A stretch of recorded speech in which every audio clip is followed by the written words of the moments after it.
Hello, I'm Riz Khan. As many as 1 billion people around the world are obese. That's a number worth considering for a moment. It amounts to 1 in 8 people walking on planet Earth today. In the US alone, 3 out of every 4 people are obese or overweight. That's 75% of the population. So how did we get to this situation? Are processed foods to blame? How about our increasingly sedentary lifestyles? And what can be done to solve the problem? For millions of people, the answer to that final question is a new generation of weight loss drugs with names such as Ozempic, Wegovy, Mounjaro, and Zepbound. Originally created to tackle type 2 diabetes, they've also proved successful in dropping body weight by 15 to 20% and significantly reducing the risk of heart attacks. Self-administered by simple injections, the drugs have been likened by some to a miracle cure. Well, nearly half of all Americans say they want to get their hands on them.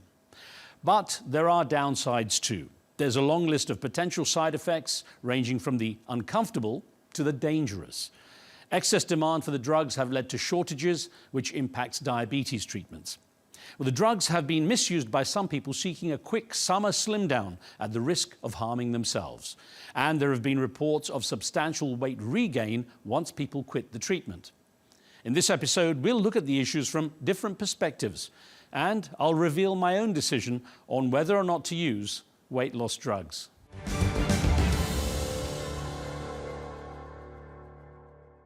Well, my first guest is Johan Hari, a British journalist and author who lost 42 pounds, almost 20 kilos, using Ozempic and Wegovy. He shared his experiences, both good and bad, in his best-selling book, Magic Pill: The Extraordinary Benefits and Disturbing Risks of the New Weight Loss Drugs. Johan, thanks for joining us. Now, most of us first heard about Ozempic as this kind of Hollywood drug, the Hollywood set using it to lose weight. Tell me about your story, how you got introduced to it. I remember so clearly the moment that I learned about the existence of these drugs and how I felt. It was that moment when the pandemic was ending. It was the winter of 2022 and the world was opening up again. And I got invited to a party and I was like, oh yeah, I remember parties. They used to exist. So I agreed to go.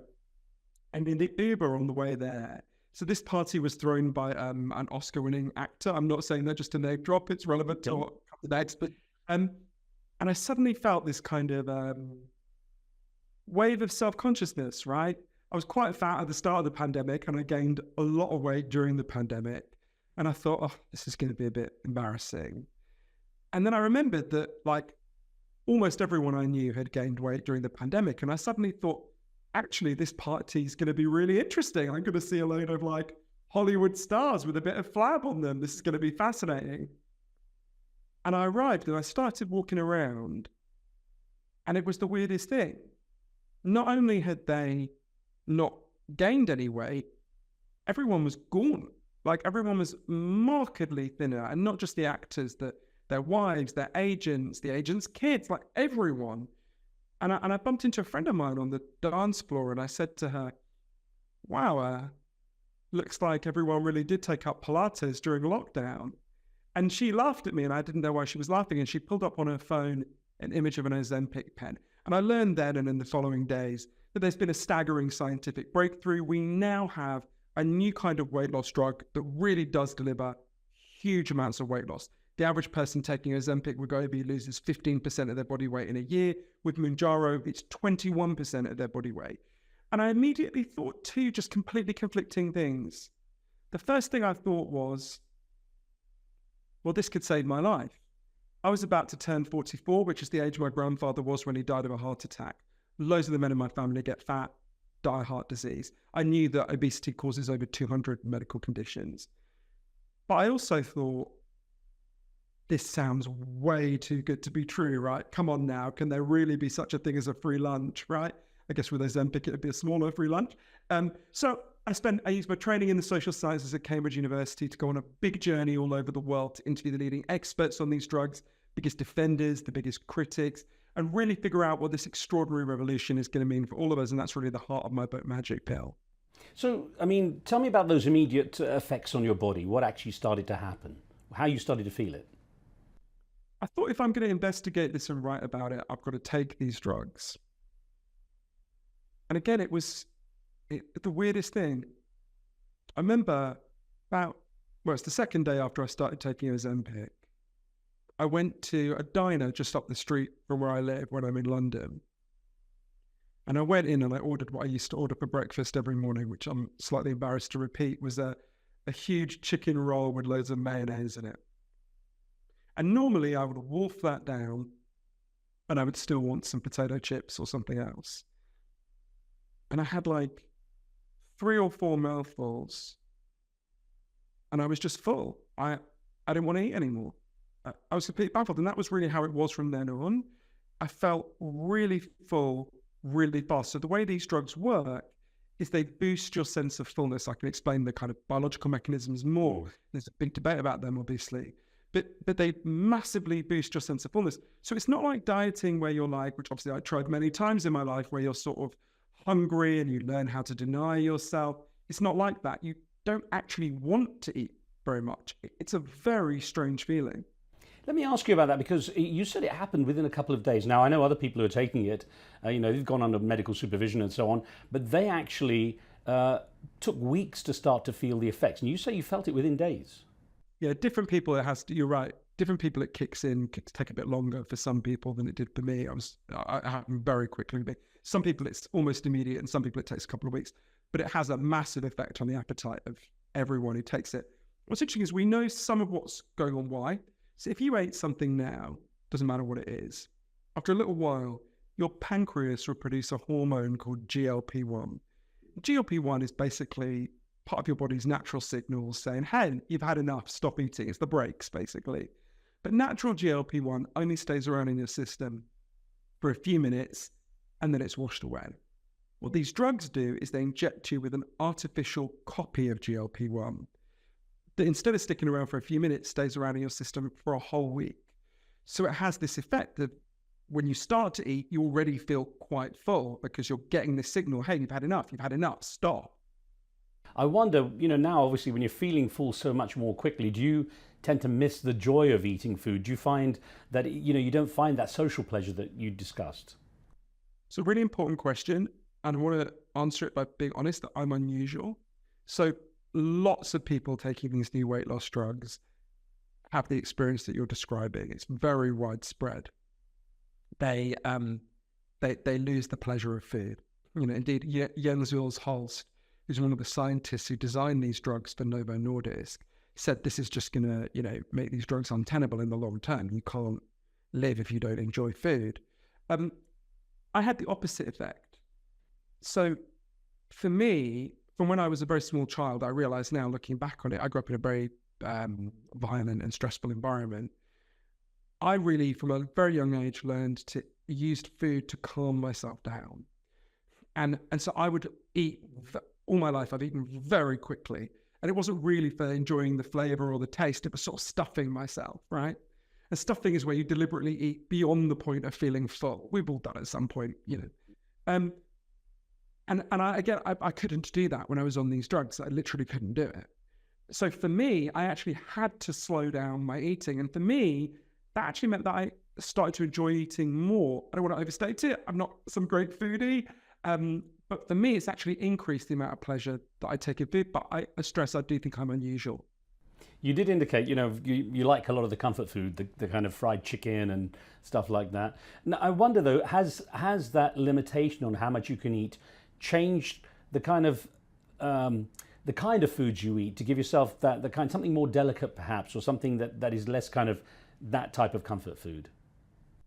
It's an important question, and I started to think about this because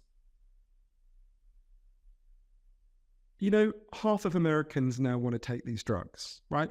People watching, you might think, oh, they haven't arrived here yet. This is about to transform the society in which you live, right? Obesity is by many measures the biggest killer in the developed world. We now have a drug that reverses obesity. It's a staggering breakthrough. It'll be as significant a breakthrough as the contraceptive pill or antidepressants. This is a really, really big moment.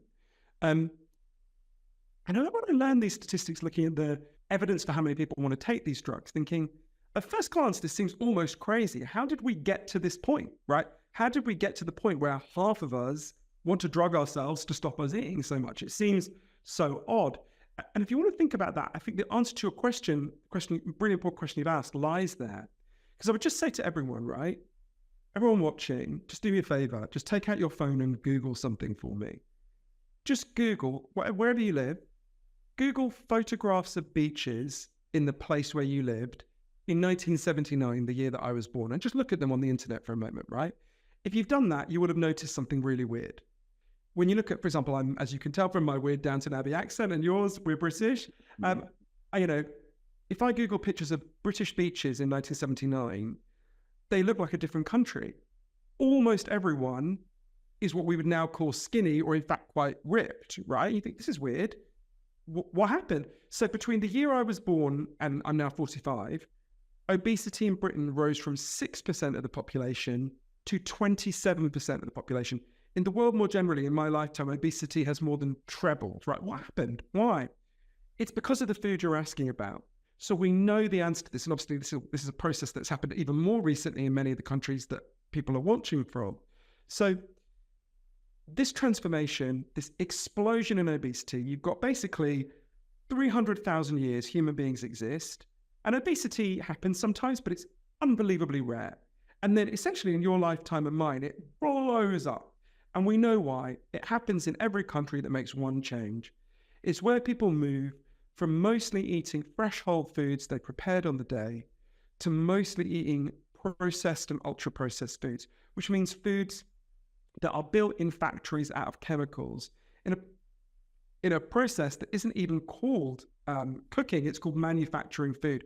And it turns out that kind of food affects our bodies in a really different way to the old kind of food. There's an experiment that really helped me to understand this. It was done by a scientist I interviewed called Dr. Paul Kenny, who's the head of neuroscience at Mount Sinai in New York.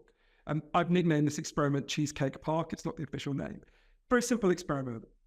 He got a load of rats and he raised them in a cage. And all they had was the kind of natural whole foods that rats evolved to eat over thousands of years. And when that's all they had, the rats would eat when they were hungry and they would stop when they were full. They seemed to have some natural way of knowing when they were full, and they just stopped eating. So the rats never became fat when they had the natural food they evolved for. Then Dr. Kenny introduced the rats to the American diet. He bought a load of cheesecake, he bought a load of Snickers bars, he fried up some bacon, and he put it in the cage. And the rats went crazy for the American diet. They ate and ate and ate and ate. The way he put it to me is within a couple of days, they were different animals. And quite rapidly, they were all severely obese. Then Dr. Kenny tweaked the experiment again in a way that feels a bit cruel to me as a former KFC addict. He took away the American diet and left them with nothing but the healthy food again. And he was sure he knew what would happen. He thought they would eat more of the healthy food than they had at the start. And that would prove that, eating this food expands the number of calories you eat in a day. That is not what happened. What happened was much weirder. Once they'd had the American diet and it was taken away, the rats refused to eat at all. It was like they no longer recognized the healthy food as food. It was only when they were literally starving to death that they went back to it. Now, I would argue we are all living in a version of that experiment right now, right? We're all living in an environment where the food we're eating, this very unnatural food that your grandparents never had one mouthful of, my grandparents never had one mouthful of, it didn't exist then, profoundly undermines our ability to feel full. And what these drugs do is they give you back your sense of fullness, but of course, at a cost, with a risk. What's interesting is that there are a lot of factors, of course, and you touched on some of those. People don't eat at home now. They don't cook in the way they used to. Every street, certainly in parts of Britain where I go now, it seems like there's, fast food shops, kebab shops and everything all along the street. So people are grabbing that quick fix. They don't seem to have the time for it either. But I wonder, in this case with the drug, for many people, it's more a kind of a target, a project. I'll get down to my ideal weight and then I can start to adjust my lifestyle and so on and so forth. You've continued with the drug. Presumably you see it as something you're going to do for life. Is that correct? So you've asked a really important question, and the answer is complicated. So what the drug companies say is these drugs work as long as you take them, and when you stop taking them, they stop working. We know, for example, blood pressure medication, right, or statins, they're not a cure, but they treat the problem, and then when you stop taking them, the problem comes back. The drug companies argue these drugs are like that. And they have produced some scientific research that seems to back that up. So they've done a very small amount of research into it, but the studies they've done indicate when people stop taking the drug, the vast majority of them regained the vast majority of the weight they'd lost within a year. Now, obviously, we want to be a little bit skeptical of that because the drug companies have a vested interest in getting us to continue buying them forever. Anecdotally, there are some people, I know some of them, who are saying, look, I took the drug, I used it to interrupt my eating habits and change.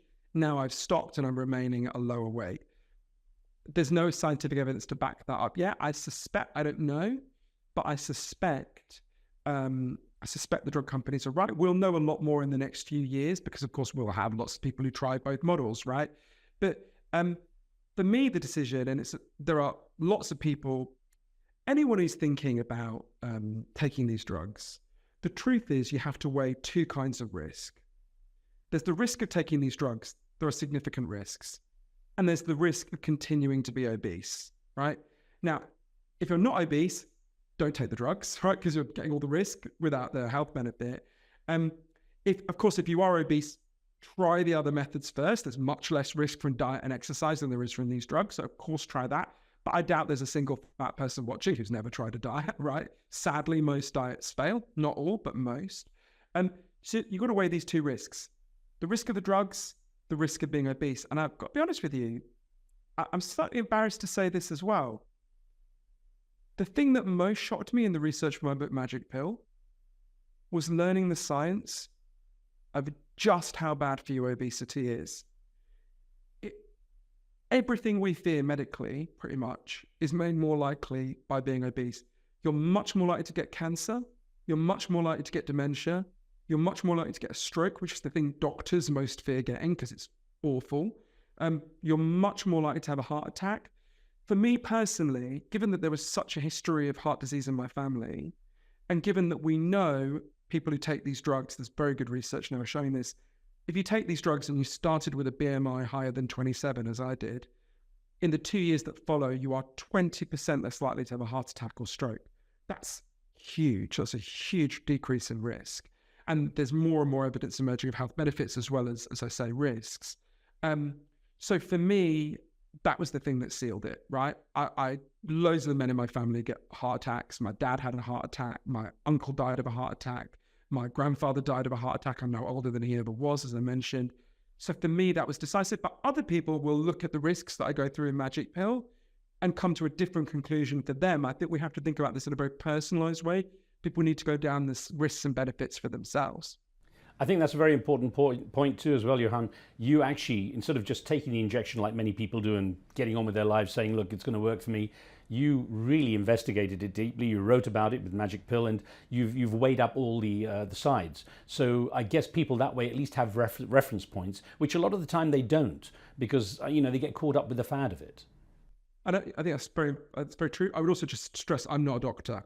So people should certainly talk to their doctors. And I obviously don't speak for the drug companies involved. I think you're right that the kind of fad element of this. So I would draw a distinction between a few sets of people. There are people who are overweight or obese who are taking these drugs to get down to be a healthy weight. Now, there's significant risks associated with that, as we've said, but I think there's a strong case for that. And the more obese you are, the stronger the case for it is, because the worse your obesity is, the worse the dangers to your health. Then there's, of course, people, a totally separate category, people who have type 2 diabetes, because these drugs also treat that problem, who obviously have a very strong case for taking it. Then you've got people who are neither diabetic nor overweight or obese, who are taking it to actually be super skinny, right? For example, I was on a recent TV show with one of the Real Housewives of New Jersey who said, we're all taking it. And of course, none of them were fat at the start. They were all already skinny. Now, look, women are made to feel terrible about their bodies, whatever they do. I'm not judging or criticizing those women. That they're put in an intolerable position. But I would strongly urge, based on the scientists I've interviewed and the evidence I've learned, people who are already healthy weight or skinny to not take these drugs for lots of reasons, but I'll just give you one of many. So there are health risks to being too thin. For example, a very important marker of health, particularly as you age, is muscle mass. So muscle mass is the total amount of soft tissue in your body. It's really important for like getting out of a chair, walking up the stairs. It's crucial for movement. And when you take these drugs, or when you lose weight in any way, you generally don't just lose fat mass, you lose muscle mass, right? That won't be a problem when you're 35, 40, even 50. But as you get older, we naturally shed muscle mass every year, starting when you're like 25, which I find incredibly depressing. But so you naturally shed muscle mass every year. If you're going into the aging process with already very artificially low levels of muscle mass because you're too skinny, you're much more likely when you're in your 60s, 70s, and 80s to be really quite debilitated, to really struggle to get out of a chair, to climb the stairs, to be able to move properly. It's a condition called sarcopenia, which happens as people age, but you're really increasing the odds of that. And that's just one of the many health risks that you're taking on. So yeah, I really urge people to not do that. And presumably, Johan, you have to make sure that that limited amount of food that you do eat under the influence of these kind of drugs has to be nutritious enough to fill the gap with all the kind of essentials, minerals, vitamins, and so on. It's a super important point. One of the 12 risks of these drugs that I talk about, and they range quite widely from, and I stress again, weighing against the massive, massive benefits of this incredible new breakthrough. But if we think about the risks, they range from, some scientists argue these drugs may be increasing the risk of thyroid cancer, though some others highly dispute that. Eating disorders, and exactly as you say, one of the 12 risks is malnutrition, right? For example, a close relative of mine is taking these drugs and just was taking such a high dose, she just didn't eat. She was really, her kids were having to remind her to eat every day. That's obvious, and a lot of people I think are taking very high doses of these drugs. So yeah, that's a really big way. I mean, this is slightly over the top, the way I'm going to put this, but the way I think of these drugs is they're a tool like fire. They're just such a powerful tool, and fire is a great tool if I use it to warm up my house, and it's a really terrible tool if I use it to burn down your house. And this breakthrough we've made is so powerful, a drug that really can transform your relationship with food and your body, that's going to have positive and negative effects. The book is called Magic Pill because there's 3 ways these drugs could be magic. The first is the most obvious. They could just solve the problem of obesity, right? And I've got to be honest with you, there are days when it feels like that. My whole life, I've massively overeaten. And now once a week, I do a tiny little injection into my leg, barely feel it. I don't overeat anymore. I've lost 15% of my body weight, more I think now. Staggering. The second way it could be magic is more worrying. It could be like a magic trick. It could be like a magician who shows you a card trick while he picks your pocket, right? It could be that over time, the 12 significant risks associated with these drugs outweigh the benefits. I don't think that's the most likely scenario, but it's certainly possible. The third way it could be magic is, I actually think the most likely. Think about the stories of magic that we all grew up with. Think about what would be a good example? Aladdin, right?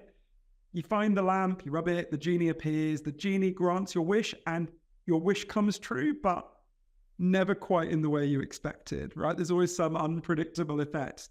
And I think we're already seeing that with wave of eating disorders in the United States, but it'll have a massive economic effect apart from anything else. Dunkin' Donuts and Krispy Kreme were having their stock tank, right? Because so many Americans are taking these drugs. There was a big report by Jefferies Financial for the airlines in the US saying they're going to have to spend a lot less money on jet fuel pretty soon because the population's about to get so much thinner, and obviously it takes more jet fuel to fly heavier people. So there's a whole series of huge and unpredictable cascading effects on the economy, on our health, on how we feel about ourselves that are going to happen as the result of these drugs. And I hope my book gives people an opportunity to kind of take a beat and think through what this staggering transformation is going to mean for all of us. Now, important point, you've called your book Magic Pill, and in that respect, there was a time perhaps when people would see someone fit, out there, and they could tell they'd been working out, they'd been exercising hard. Now we have the magic pill, as you put it. Did anyone ever make you feel like you were cheating by using this to lose weight? They didn't have to. I felt it myself. And I really thought a lot about this. I thought, God, I really feel like I'm cheating. And that's weird. Like, one of my best friends takes statins for his, to cholesterol. And I've never once looked at him and gone, you cheat, getting ahead of me when it comes to cholesterol. Never crossed my mind, right? This really odd one. And I looked a lot at the history of how we think about being fat, being obese. And if you go right back if you look at the history of this, look, for example, in the 6th century, the Pope Gregory I, described gluttony as one of the 7 deadly sins, right? It's always depicted with some really fat person stuffing their face, right? And I've been that fat person. It's very deep in Western culture and many cultures, the idea that being fat is a sin. And you can see that because what are the kinds of weight loss that we admire, right? They're ones that follow the kind of classic Christian idea of like, you've sinned, you get punished, and then we forgive you, right? So like, if someone goes through some horrendous diet and we really see them suffer and they do really extreme forms of exercise, we're like, okay, we forgive you, right? But in a way, I think one of the reasons I felt like I was cheating is it was almost too easy, right? It didn't require any effort at all. I didn't have to suffer. It's like, oh, so I sinned by being fat, but then I kind of got out of jail free, right? But you only have to hear me say that to realize, I hope we can move on from the ideas of a 6th century Pope, right? Because the truth is, obesity has exploded all over the world. And it's not because we're sinners.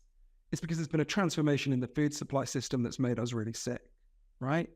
And that's not your fault. That's not my fault. That's not the fault of anyone watching this. That's a big structural change that was done to us. More 3-year-old children know what the McDonald's M means than know their own last name in the United States, right? You didn't choose this, right? This has been done to us. And I think if we can get out of seeing it as a sin and a competition and a race, and more that we're all in this boat together and we've got a shared problem, and part of the solution, I believe, will come from these drugs. Part of the solution will come from changing our culture so we don't allow our kids to be screwed up in this way. And I went to Japan where they have almost no obesity at all, and I saw how they've done that. They've not allowed that to be done to their children and to themselves. But yes, I think we've got to have more grown up and mature ways of thinking about this. But those ideas are in all of us. No one should be shamed for having those ideas. They're deep in our culture. But I do think these drugs give us an opportunity to move beyond them. Johan, well done for actually documenting all this in your book, Magic Pill, because I think for a lot of people, this is going to be an important guide. It really has gone crazy in terms of even shortages of the drugs, as you well know. So I'm sure we'll have a chance to chat again, but thank you very much for taking the time out. Oh, you asked great questions. Thank you so much. Cheers. Thank you.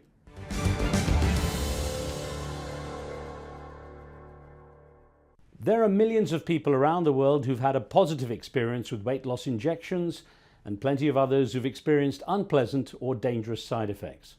But there's another aspect to these quick cures which concerns public health experts, and that's the effect they're having on people's attitudes to fitness, well-being and body image. To discuss that, I'm joined now by Professor Devi Sridar, who is Chair of Global Public Health at the University of Edinburgh, and she's also a personal trainer. Professor Devi Sridar, thank you very much for joining the show. Now, we'll discuss the benefits of exercise and a healthy diet in just a moment, but I'd like to start by asking you, how bad is the global problem of obesity, and why is it increasing in so many parts of the world? Yeah, so obesity is a huge health challenge, and in some countries, the #1 health challenge. And the reason is it's because it's linked to a number of chronic diseases like heart disease, cancers, stroke, major problems for most healthcare systems. And also it's increasing in all parts of the world. So it's not just in the United States or Britain, Europe, kind of places we traditionally think of having kind of high income problems. This is something that's also a problem now across Africa, Asia, Australasia, Middle East. And so it's truly like a global tide engulfing the world. Now, perhaps to use the wrong phrase, but how much appetite is there among governments to perhaps limit people's intake of unhealthy processed foods? This has been a really tricky topic because it has to do actually with the cost of food as well. Ultra processed foods, cheaper foods, think of fast foods, are generally cheaper. They're easily for people to buy. They don't go off, and you have a huge private sector behind them supporting them.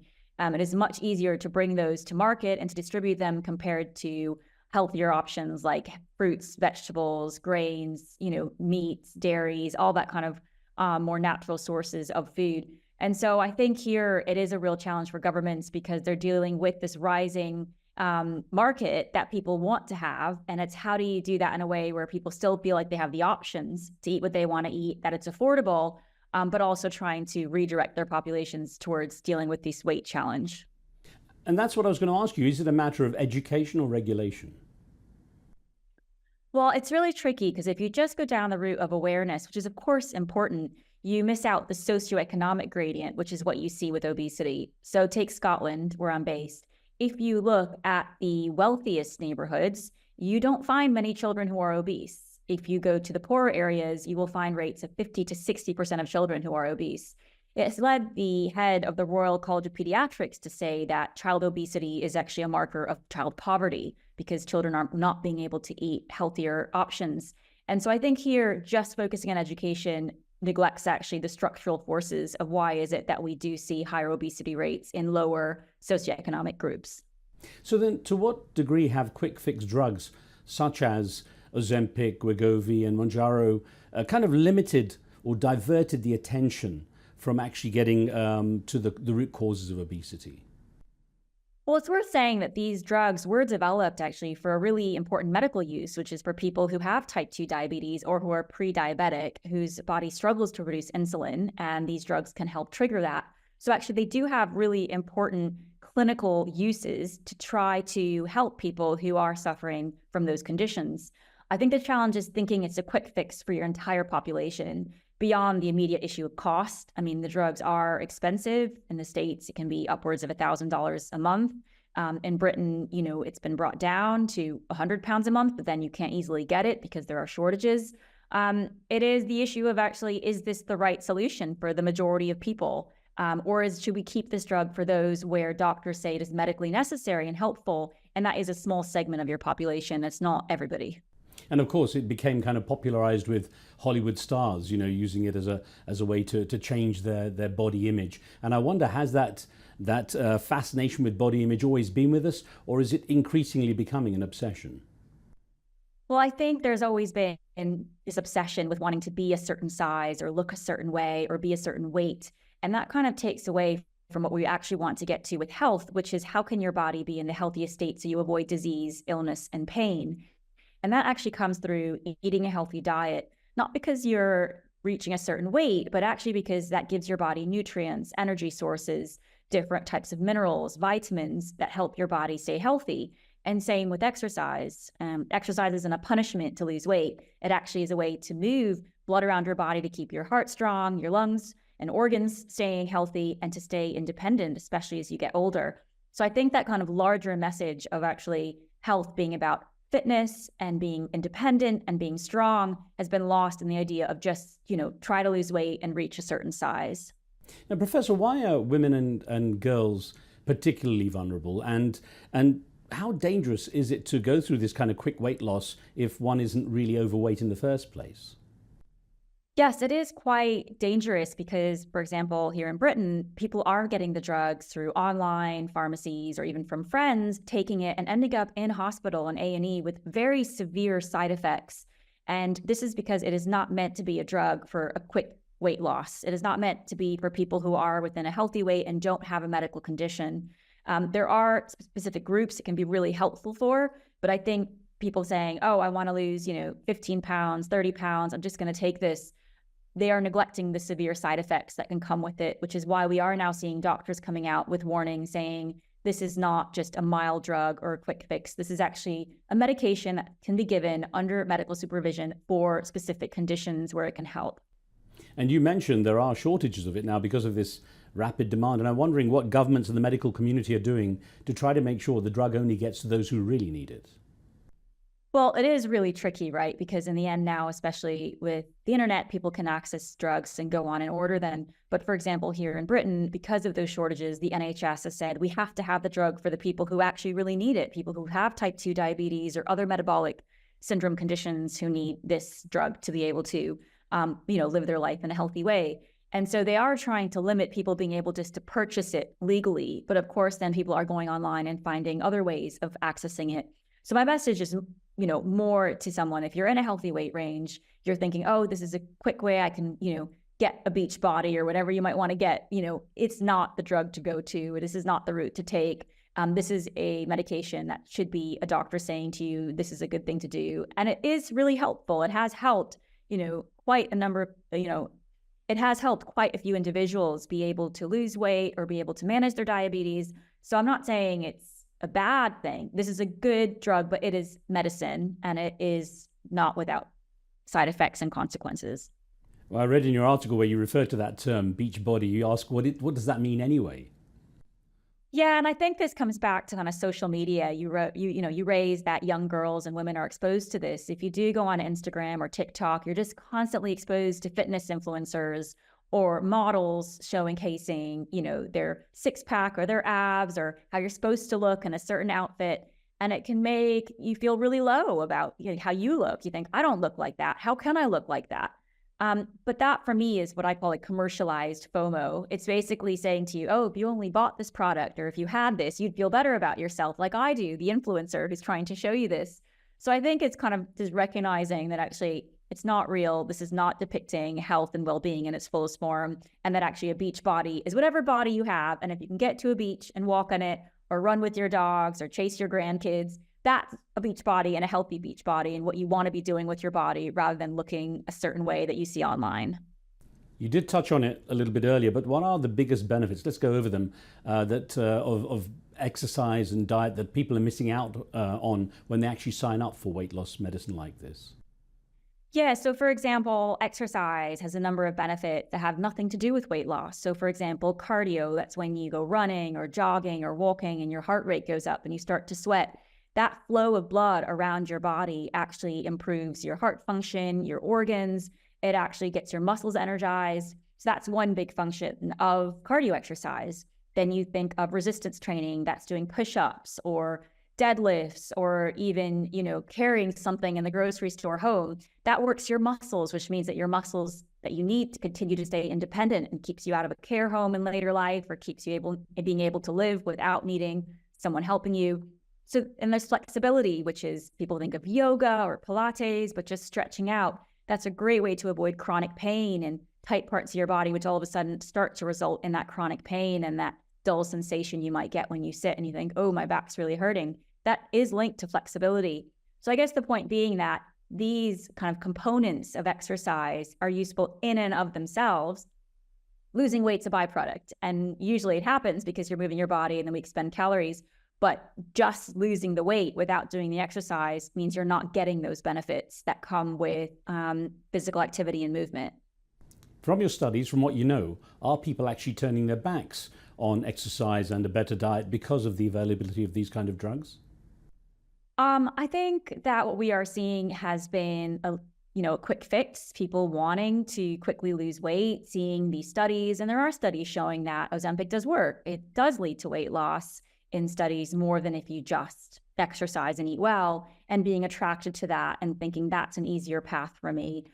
So I think coming back to education and awareness, it's just getting that message out that it's more complicated than that, that actually there are side effects, and that if you're in already kind of a healthy weight range and you don't have, any signs of early diabetes, it's not the right path for you, and that other paths will be better, even if they're not as quick or as simple at face value.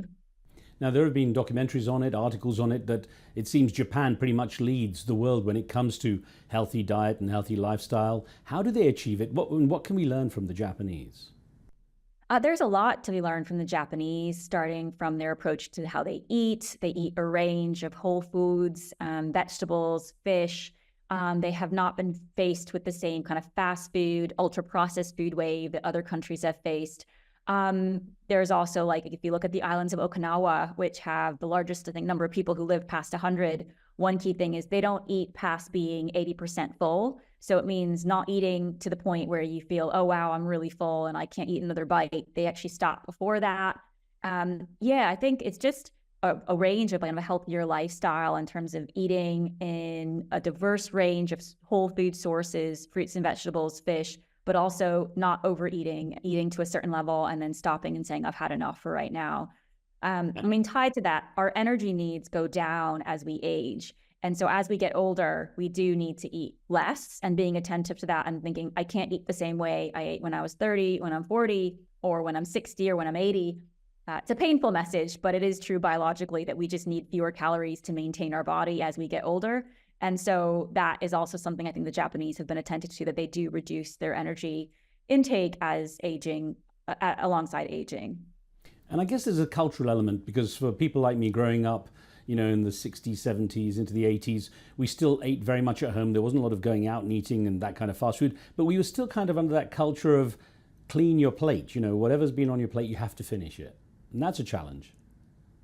Yes, completely. And I think that is something where when you go from places where there's been the idea of food scarcity, appreciation for food, not wasting, and then all of a sudden you move in towards a climate where we have an abundance of calories, an abundance of food, an abundance of cheap calories in the form of crisps or chocolates or sweets or sodas, things where you can consume it and in great quantities. We have a real challenge. And that is what we're seeing in a lot of low and middle income countries who are making that transition, where actually all of a sudden people do have options to eat a lot. They have that idea of food scarcity and of appreciation of food, but then it tips into you're in an environment where actually you have too much food. And that's why you're seeing huge rise in obesity rates. And as I mentioned, Ghana, India, places that you wouldn't expect to be facing this. You think more of infectious diseases. Well, actually, the challenge is moving into chronic disease.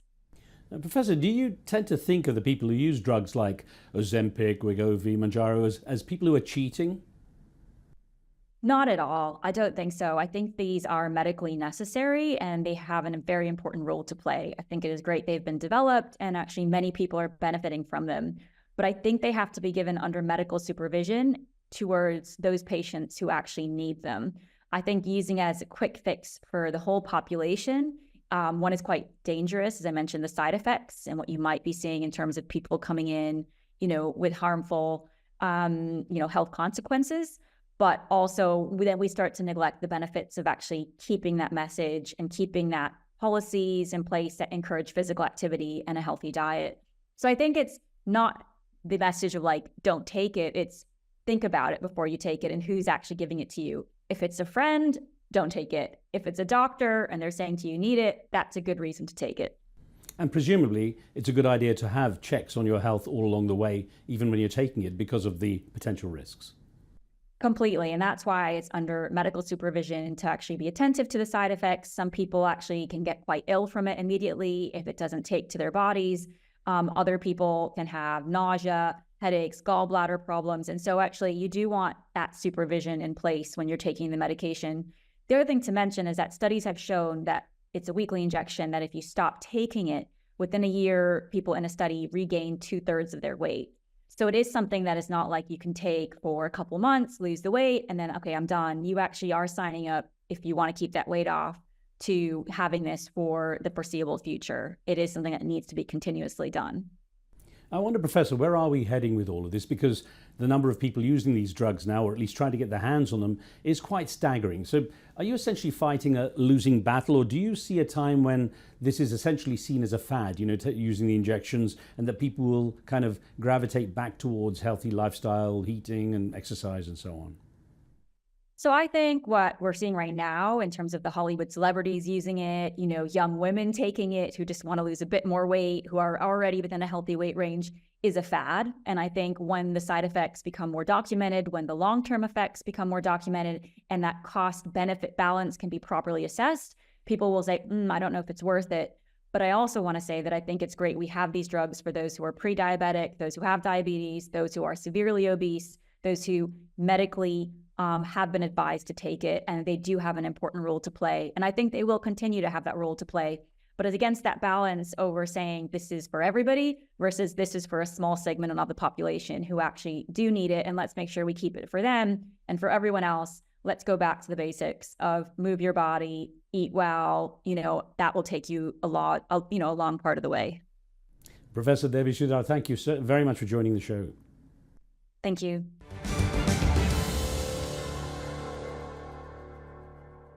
I've recently begun my own journey using the weight loss drug Ozempic, so it's been fascinating for me to hear what our guests have told us about their experience and perspectives. While preparing for this episode, I've been discussing the issue with my producer Neil, and he had a lot of questions for me as well as the guests. So we've decided to do something a little different. We're going to turn the tables and have him throw questions to me about my relationship with food and the reasons behind my decision to pursue this solution. Hi, Neil. Hi, Riz. I was thinking back to when we first worked together, it was about 30 years ago. And in those days, you were quite active, you were involved in martial arts and other pursuits. So my first question is, what happened? Yeah, that's the question I've been asking myself for the past 30 years or so. I think actually what happened is my lifestyle got busier and busier, and with less of a routine. I was on airplanes a lot more. I was doing over 100 flights a year for, I don't know what, a decade. And a lot of sedentary lifestyle. I realized one thing is my body needs to move. And I gain weight easily if I don't. And so sitting in airplanes and waiting for airplanes to take off and getting to and from airports, it just absolutely killed the lifestyle in terms of routine for exercise and also for just eating habits and time zones. And they say, with lack of sleep and so on, cortisol's pumping through the body, and that's what you see in front of you. Yeah. So what's been the impact of weight gain on your body?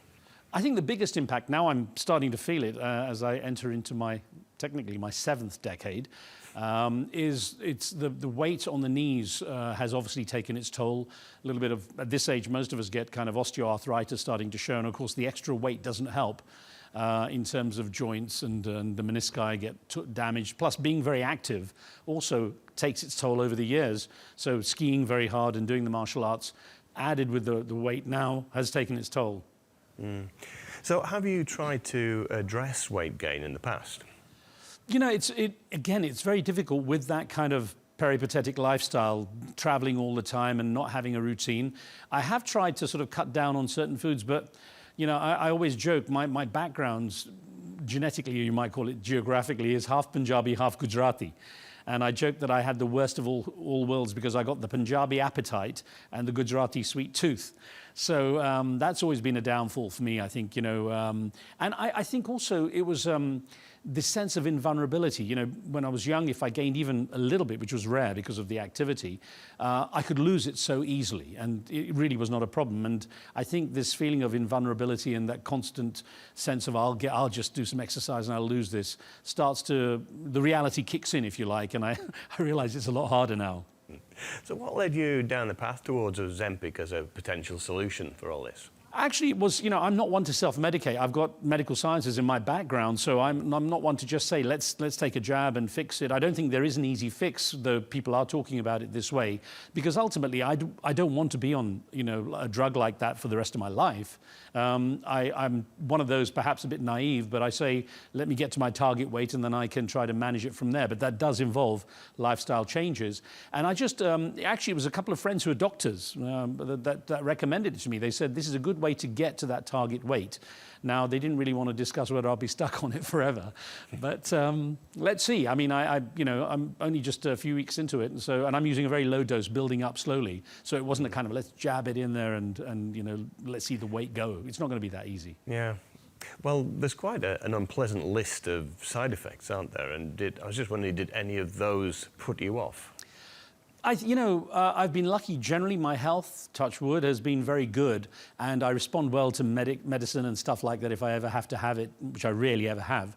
And I think that I've taken the approach that my body's fairly good at handling stuff, so I'm hoping that's not the case for me, that there will be any issues. But I also do take the advice of monitoring my biometrics once I've been on it for a few weeks to actually find out if there's any potential risk. I will keep an eye on it for sure. Well, I know how much you've always enjoyed food, both cooking it for others and particularly eating it yourself. And I was just thinking, how is Riz going to manage not eating this stuff, not savouring the food, do you think you're going to miss it? No, I'll have to learn to have smaller portions.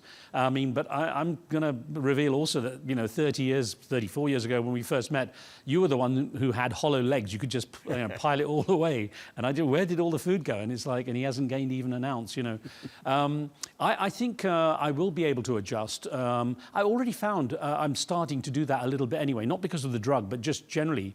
I found by fasting regularly, I started doing something called water fasting during COVID, because as one of our guests said, everyone in COVID was just kind of piling on weight from lack of activity. I was locked down for about 5 weeks. I couldn't go anywhere outside my apartment. So I actually started doing water fasting where 40 hours a week I would have 0 calories. They call it like a monk fast if it's over 36 hours. And combined with walking once we could get out, I found the weight just fell off me. So you were talking about the weight dropping off, but on the other hand, if you quit these kind of weight loss drugs, it's understood that you could gain as much as 2/3 of that weight back on within the first year. So are you in it for the long term? Well, again, lifestyle adjustment. I mean, I'll be happy to lose just the 1/3 if it stays at that. But I have a theory that I gain weight just from inhaling dust. So I'm not sure how I will cope.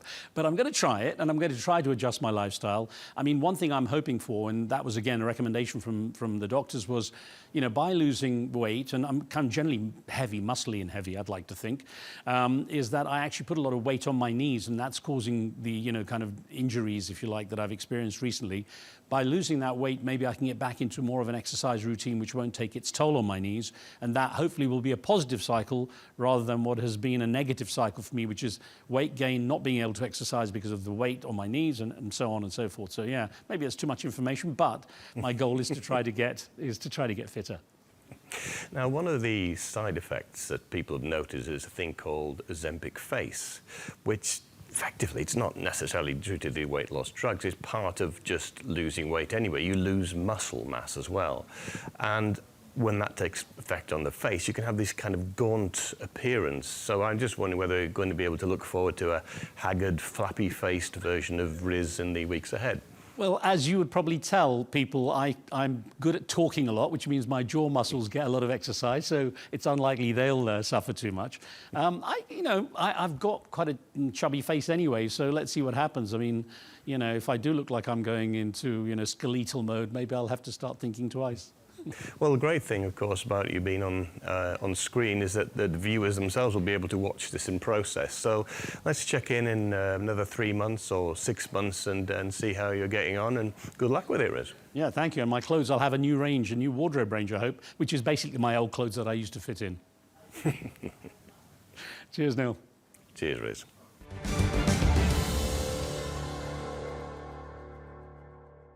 I leave you with a final thought.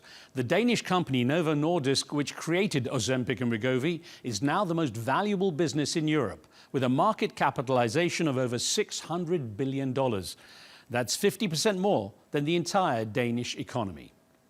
Well, we began this episode with a surprising statistic that 1 billion people on the planet are obese. So let's end with another equally shocking figure. 800 million people on Earth, or 1 in 10, go to bed hungry. While it seems the problem of global obesity is being transformed by drugs which stop people from feeling hungry, the same cannot be said for the problem of true global hunger. The magic pill which achieves that feat seems like a distant dream. I'm Riz Khan. From me and the team, thanks for watching. We'll see you soon.